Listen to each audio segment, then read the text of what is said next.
नमस्कार शेतकरी मित्रांनो, आज आपण नाशिक जिल्ह्यात विशेष व्हिडिओ बनवायचं कारण असं का इथं 2 क्रॉप केलेले. शेतकरी नेहमी विचारत असतात का क्रॉप कसे केले पाहिजे, काय केलं पाहिजे. तर मित्रांनो बघा, आता जस्ट नाशिक मध्ये थोड्याफार प्रमाणात पाऊस सुरू झालेला आहे. म्हणजे हा प्लॉट कधीचा असेल तर फुल टेम्परेचर मधला. हे जे 2026 टेम्परेचर अतिशय खतरनाक, वातावरणातील बदल आणि त्यामुळे शेतकरी त्रस्त. आणि अशा परिस्थितीत मार्केट लेवल या वर्षीची तुम्हाला माहिती का जून महिन्यात काय चालू आहे. आणि जून महिन्यात सुद्धा हा एंडचा दिवस आहे आणि अतिशय बिकट परिस्थितीतून हा प्लॉट गेलेला आहे टेम्परेचरच्या. पहिला आपण बघू शकता का काकडी ही संपत आलेली, जवळजवळ 90% संपलीचे. जुना प्लॉट आहे, जवळजवळ संपलाय. पण यात एक गिलके प्लांटेशन होतं आणि त्याच प्लांटेशन काय झालं, एका बेडमध्ये 2 प्लांटेशन झाले. पहिलं काकडी पीक चालू झालं, ते संपलं आणि त्यातच जे गिलके लावलेले होते त्या गिलक्यांचा फायदा आज शेतकऱ्यांना चांगला होतोय. तर त्याच्यासाठी हा व्हिडिओ बनवलेला आहे. तर हे गाव कोणतं आहे, काय आहे, शेतकऱ्यांना हे कळालं पाहिजे. नमस्कार. नमस्कार. आपलं नाव सांगा.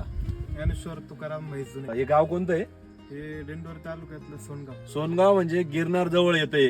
ऍक्च्युली दिंडोरीच्या एंड स्टेजला म्हणता येईल, कोचरगाव भागात. आणि गिरनारच्या खेटून जवळ आळंदी डॅम शेजारी हा प्लॉट आहे. शेतकऱ्यांचं काम सुद्धा चांगलं आहे आणि महत्वाचं म्हणजे कसं प्लांटेशन केलंय ते बघू आपण.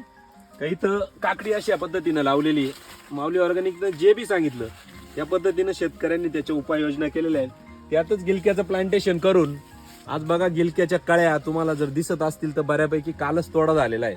परंतु एवढा माल हा सेट आहे, हा उद्या कसा होईल प्रत्येक शेतकऱ्याला सांगायची गरज नाही.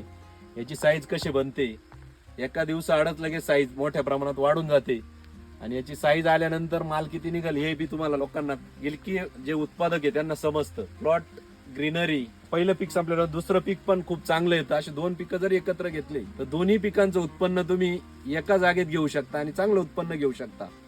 जर हे उत्पन्न तुम्हाला चांगलं घ्यायचं असेल, म्हैसदुने कंपनी सारखं मुंगसरा भागातून या भागात त्यांनी क्षेत्र घेऊन चांगलं उत्पन्न घेत आहे. त्या पद्धतीनं शेतकऱ्यांना जर चांगलं उत्पन्न घ्यायचं असेल तर नक्कीच माऊली ऑर्गॅनिक टीम बरोबर जुडून तुम्ही असं उत्पन्न घेऊ शकता.